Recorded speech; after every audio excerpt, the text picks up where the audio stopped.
Latin American અને ઉત્તર African દેશોના રાજદૂતોએ રે nano science and research centre nano fertiliser પ્લાન્ટની મુલાકાત લીધી. વૈશ્વિક સ્તરે નેનો ફર્ટિલાઇઝર્સના અગ્રણી પાયોનિયરોમાંના એક અને આ ક્ષેત્રમાં અનોખી પેટન્ટેડ ટેકનોલોજી ધરાવતા રે nano science and research centre દ્વારા તેના મોગર પ્લાન્ટ ખાતે 11 રાજદૂતોના ઉચ્ચસ્તરીય રાજદ્વારી પ્રતિનિધિ મંડળનું આયોજન કરવામાં આવ્યું હતું. ટકાઉ કૃષિની નવી વ્યાખ્યા આપતી તેની અસાધારણ નવીનતાઓ માટે જાણીતી આ કંપનીએ મુલાકાતી મહાનુભાવો સમક્ષ તેની હાજર રહેલા રાજદૂતોને Argentina, Algeria, Bolivia, Cuba, Colombia, Ecuador, Paraguay, સુરી, ઉરુગ્વેના વેનેઝુએલાના મહામહિમનો સમાવેશ થાય છે. પ્રતિનિધિમંડળનું સ્વાગત રે નેનો સાયન્સના મુખ્ય કાર્યકારી અધિકારી સિદ્ધાર્થ દોશી દ્વારા કરવામાં આવ્યું હતું, જેમણે કંપનીની અનોખી ગ્રીન ટેકનોલોજી અને નેનો ફર્ટિલાઇઝરના પરિવર્તનના કાર્યકારી લાભો પર એક માહિતીપ્રદ પ્રસ્તુતિ આપી હતી.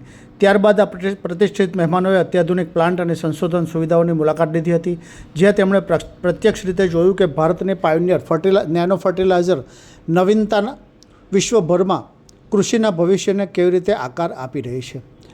આ મુલાકાત વૈશ્વિક ખાતર ઉદ્યોગો માટે એક મહત્વપૂર્ણ ક્ષણને રેખાંકિત કરે છે. બજારની અસ્થિરતા અને ભૌગોલિક રાજકીય અનિશ્ચિતતાઓ ખોરાકની સુરક્ષાને પડકારી રહી છે, ખાસ કરીને આયાત ઉપર નિર્ભર રાષ્ટ્રોમાં. ત્યારે પરંપરાગત ખાતરોમાંથી નેનો ફર્ટિલાઇઝર તરફનું પરિવર્તન નાટકીય રીતે ઝડપી બન્યું છે. ઉચ્ચ પોષક ઉપયોગ, કાર્યક્ષમતા, ઘટાડેલી સબસિડી અને ઓછી પર્યાવરણીય અસર ઓફર કરી નેનો ફર્ટિલાઇઝર ટકાઉ કૃષિમાં એક મહત્વપૂર્ણ સાધન તરીકે ઉભરી આવ્યા છે. આ પૃષ્ઠભૂમિમાં રેનો સાયન્સની ટેકનોલોજીએ એક ઉકેલ અને આત્મનિર્ભરતાના પ્રતીક તરીકે જોવામાં આવે છે.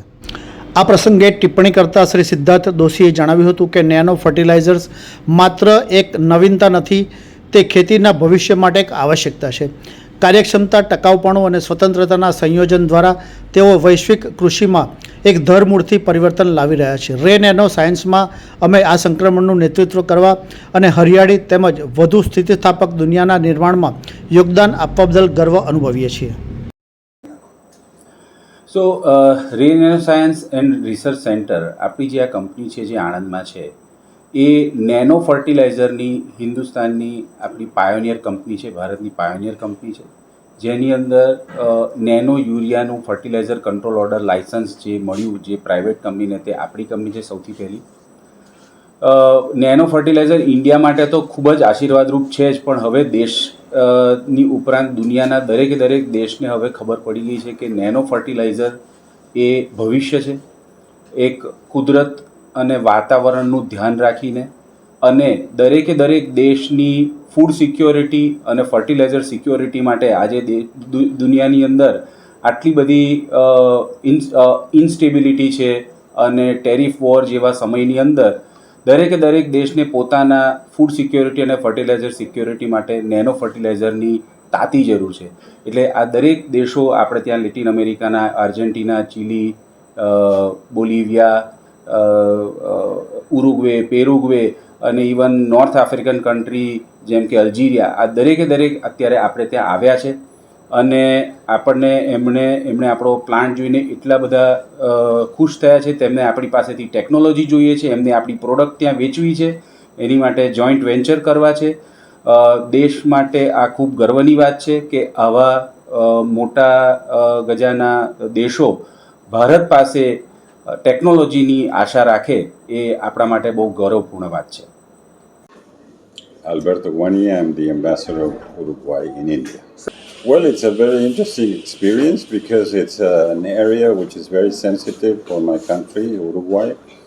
We are basically also an agricultural country like India, and we are doing a lot of issues in research. And we are planning, of course, to have Gujarat as one of the inspiring states for us. And we think that the future of the work that we will be doing together, both countries, will be centered in agriculture. Sir, Nano Urea is a pioneer in basically urea fertilizer. Whatever say how used in farmer. Well, we think that is another area in which it is necessary to do more applications. We are sure that it is important what is done in the area as fertilizers, but also what has to do with the possibilities of human consumption. हलचल TV network और आप देख रहे हैं हलचल TV news. हर हलचल पर नज़र, हर हलचल की खबर।